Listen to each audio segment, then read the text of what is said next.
আসসালামু আলাইকুম। আমি আমাদের বাসার দোতলায় বেলকনিতে অনেকগুলো মুরগি আছে।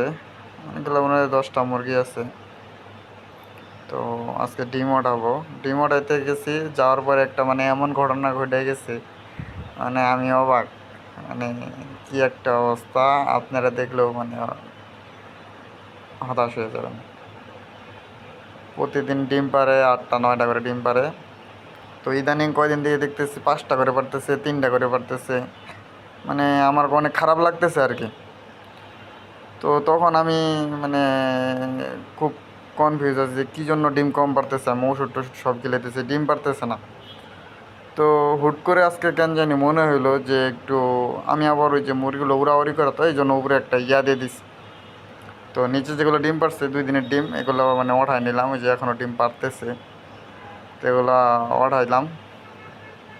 তারপরে যে কাহিনিটা হয়েছে, দেখেন কি একটা অবস্থা। আমি উপরে যে একটা পোস্টার দিয়ে অথবা ব্যানার দিয়ে একটা উপরে ইয়া দিছি, ওই জায়গাতে দেখেন যা কি একটা অবস্থা। প্রতিদিন উঠে ওই জায়গাতে উপরে উঠে, উড়াল দিয়ে উঠে, উঠার পরে ওই জায়গাতে উঠে ডিম পারে। এই যে আমি উঠাইলাম, এই যে 9টার মতো ডিম আছে আর কি। 9টা ডিম পারছে। 3 দিনের ডিম আছে আর কি, 3 দিন না 4 দিনের ডিম আছে। তো এই হলো একটা অবস্থা। মানে আমি আমার সাথে যে থাকে তার প্রতিদিন জিজ্ঞাসা করি যে কী রে, ডিম হুট করে ডিম পাড়া কমাইলে কি জন্য। এই যে প্রতিদিন মনে হয় যে একসাথে 2টা 3টা করে একটা ক্যারেট দিছি, ওই যাতে ডিম পারে আর কি। ঠিক আছে, এই যে ডিমগুলা দেখেন, ওই জায়গাতে পারে প্রতিদিন আইসে। একটা পারবে, নিচে নামবো, আরেকটা পারবো, আবার নিচে নামবো, উপরে উঠবো। প্রতিদিন লাফালাফি করে। আমি বুঝতে পারি না যে কী জন্য লাফালাফি করে।